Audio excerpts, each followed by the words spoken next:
Daily. Taste the Daily. Jubilee Hills Congress అభ్యర్థి నవీన్ యాదవ్ పై case నమోదైంది. నవీన్ యాదవ్ తో పాటు అతని సోదరుడిపైన కూడా కేసు నమోదు చేశారు పోలీసులు. ఆయన బీఆర్ఎస్ కార్యకర్తలను బెదిరించినట్లు ఆరోపణలు వచ్చాయి. బీఆర్ఎస్ కు పార్టీ కేడర్ లేకుండా చేస్తానంటూ బెదిరించారంటూ ఫిర్యాదు అవ్వడంతో పోలీసులు కేసు నమోదు చేశారు. అటు నవీన్ యాదవ్ సోదరుడు వెంకట్ యాదవ్ బీఆర్ఎస్ కార్యకర్తల నుంచి బూత్ పేపర్లను లాక్కొని బెదిరింపులకు పాల్పడినట్లు ఆరోపణలు ఉన్నాయి. ఎన్నికల అధికారుల ఫిర్యాదు మేరకు 3 కేసులను బోరబండ పిఎస్లో నమోదు అయ్యాయి.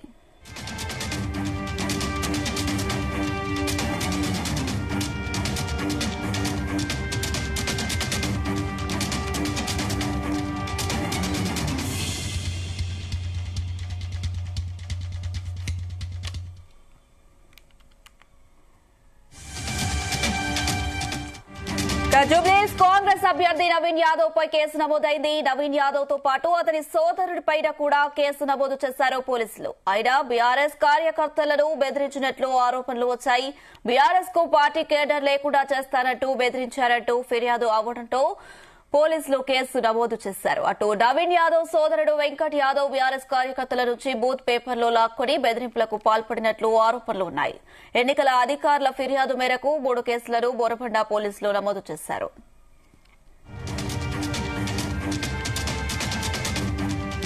ఇదే అంశం సంబంధించి మరిన్ని అప్డేట్స్ మా ప్రతినిధి వంశీకృష్ణ అందిస్తారు. ఎస్ వంశీకృష్ణ. జూబ్లీహిల్స్ కాంగ్రెస్ పార్టీ అభ్యర్థి నవీన్ యాదవ్ పై కేసు నమోదైంది.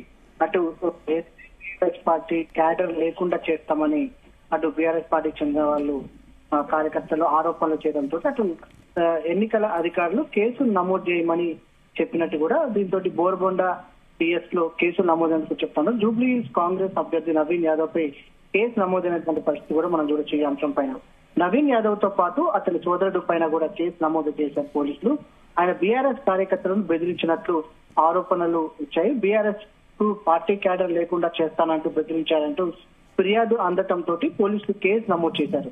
అటు నవీన్ యాదవ్ సోదరుడు వెంకట్ యాదవ్ బీఆర్ఎస్ కార్యకర్తల నుంచి బూత్ పేపర్లు లాక్కొని బెదిరింపులకు పాల్పడినట్టు కూడా ఆరోపణలు ఉన్నాయి. ఎన్నికల అధికారులు ఫిర్యాదు మేరకు 3 కేసులను బోర్బండ పోలీసులు నమోదు చేసినటువంటి పరిస్థితి కూడా కనిపిస్తుంది. ఇప్పటికే జూబ్లీ ఉప ఎన్నిక ప్రచారం అనేది హోరాహోరీగా కొనసాగుతుంది. ఆరోపణలు ప్రత్యారోపణలతో పాటుగా ప్రతి ఫిర్యాదులతోటి కూడా ఎన్నికల్లో భారీ ఎత్తున కేసులు నమోదవుతా ఉన్నాయి.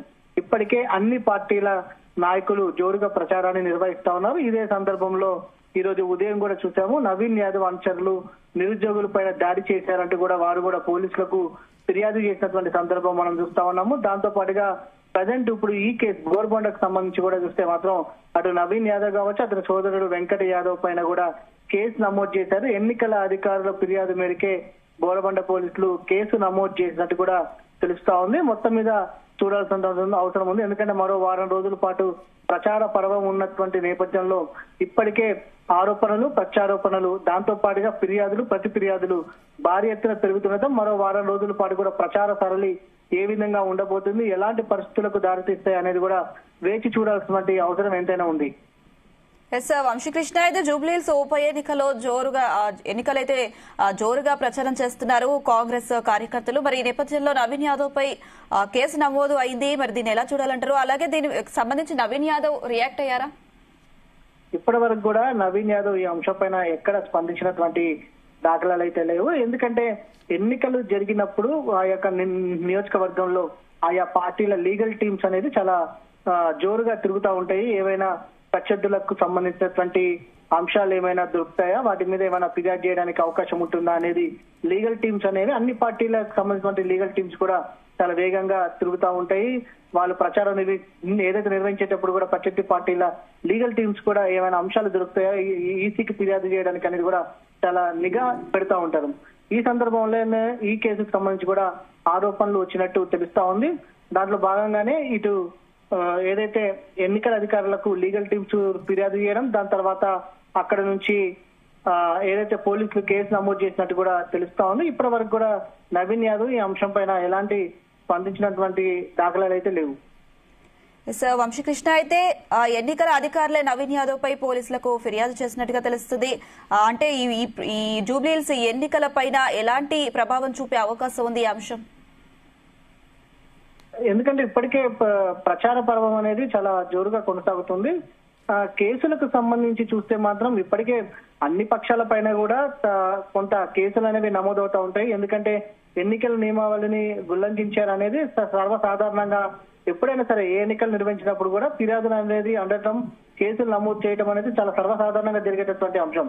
ప్రధానంగా ప్రత్యర్థులు ప్రచారం ఎలా నిర్వహించబోతా ఉన్నారు, కొన్ని అంశాలకు సంబంధించి కూడా మనము ప్రధానంగా గమనిస్తే మాత్రం ప్రచార సరళికి సంబంధించిన అంశం కావచ్చు, దాంతో పాటుగా ఇతర ప్రభుత్వాలు నిర్వహించేటువంటి కార్యక్రమాలు కావచ్చు, ప్రతిపక్షాలు ఇచ్చేటువంటి హామీలకు సంబంధించిన అంశాలు కావచ్చు, ఇలా అనేక రకమైనటువంటి అంశాలు ఉంటాయి. ప్రధానంగా ఇప్పటి వరకు చూస్తే మాత్రం కొంత ప్రచారం మాత్రం జోరుగా కొనసాగుతుంది. గెలుపు ఓటములకు సంబంధించి మాత్రం ఇప్పుడే మనం ఎలాంటి ఒక కంక్లూజన్ కి మాత్రం రాలేనటువంటి పరిస్థితి చెప్పొచ్చు. Right Vamshikrishna, thank you.